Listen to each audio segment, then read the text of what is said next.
क्या आप यकीन करेंगे कि भारत का एक पूरा शहर समुद्र के नीचे दफन है? एक ऐसा शहर जिसे खुद भगवान श्री कृष्ण ने बसाया था। एक ऐसा नगर जो सोने की तरह चमकता था और फिर एक दिन लहरों में हमेशा के लिए गायब हो गया। क्या यह सिर्फ एक पौराणिक कथा है या सच में समुद्र की गहराइयों में छुपा है इतिहास का सबसे बड़ा रहस्य? आज की इस डॉक्यूमेंट्री में हम आपको ले चलेंगे उस डूबी हुई नगरी की गहराइयों में, जहां विज्ञान, इतिहास और आस्था तीनों आमने सामने खड़े हैं। द्वारका का उल्लेख हमारे प्राचीन ग्रंथों महाभारत और भागवत पुराण में मिलता है। कहते हैं कि जब मथुरा पर बार बार आक्रमण होने लगे, तब श्री कृष्ण ने अपने लोगों की रक्षा के लिए एक नए नगर की स्थापना करने का निर्णय लिया। उन्होंने समुद्र के किनारे एक भव्य नगरी बसाई, द्वारका। कहा जाता है कि यह नगर सोने की दीवारों, विशाल महलों और चौड़ी सड़कों से सुसज्जित था। यह सिर्फ एक शहर नहीं, बल्कि एक आदर्श राज्य था। समुद्र के किनारे बसा यह नगर व्यापार, संस्कृति और शक्ति का केंद्र बन गया। कल्पना कीजिए, समुद्र की लहरों के पास खड़ा एक भव्य नगर, जहां महल सूरज की रोशनी में चमकते हों, जहां चारों ओर संगीत, उत्सव और समृद्धि हो। द्वारका को स्वर्ण नगरी कहा जाता था। यहां यदुवंशी रहते थे और स्वयं श्री कृष्ण इस नगर के राजा थे। लेकिन हर वैभव का अंत होता है और द्वारका की कहानी भी यहीं से मोड़ लेती है। महाभारत के अनुसार श्री कृष्ण के देह त्याग के बाद यदुवंश में कलह उत्पन्न हो गया। आंतरिक युद्ध छिड़ गया। कहते हैं कि उसी समय समुद्र ने धीरे धीरे नगर को निगलना शुरू कर दिया।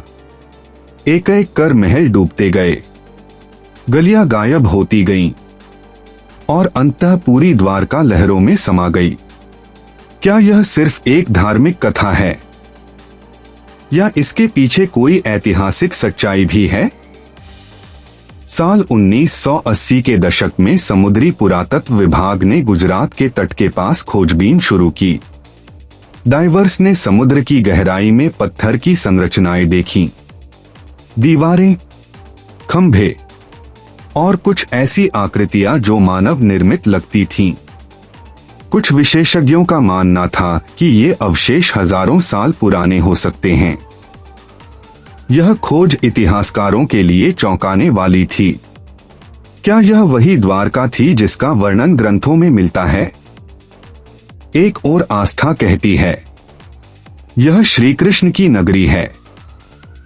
दूसरी ओर कुछ वैज्ञानिक मानते हैं कि यह एक प्राचीन तटीय सभ्यता हो सकती है जो प्राकृतिक आपदाओं के कारण डूब गई। समुद्र का जलस्तर हजारों सालों में कई बार बदला है। क्या संभव है कि द्वारका भी इसी कारण डूब गई हो? आज भी द्वारका के तट के पास गोताखोर खोज करते रहते हैं।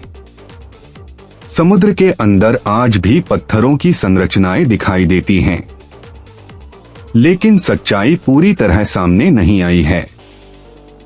समुद्र अपने रहस्य आसानी से उजागर नहीं करता। आज गुजरात में स्थित द्वारकाधीश मंदिर लाखों श्रद्धालुओं का आस्था केंद्र है।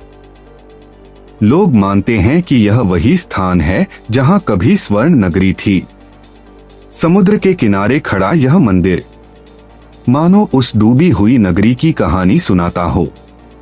इतिहास, पुरातत्व और धर्म तीनों इस कहानी में जुड़े हैं।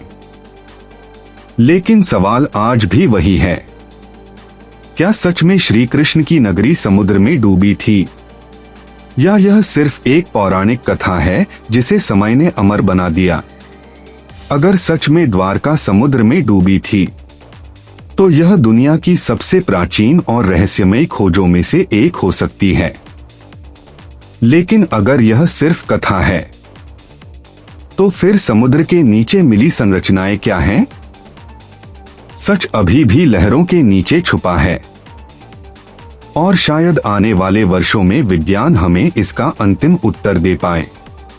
अगर आप इस रहस्य की और गहराई में जाना चाहते हैं और जानना चाहते हैं कि पुरातत्व विभाग को और क्या मिला, तो नीचे कमेंट में लिखिए पार्ट 2। और ऐसी ही रहस्यमयी और ऐतिहासिक डॉक्यूमेंट्री के लिए चैनल को अभी सब्सक्राइब कीजिए।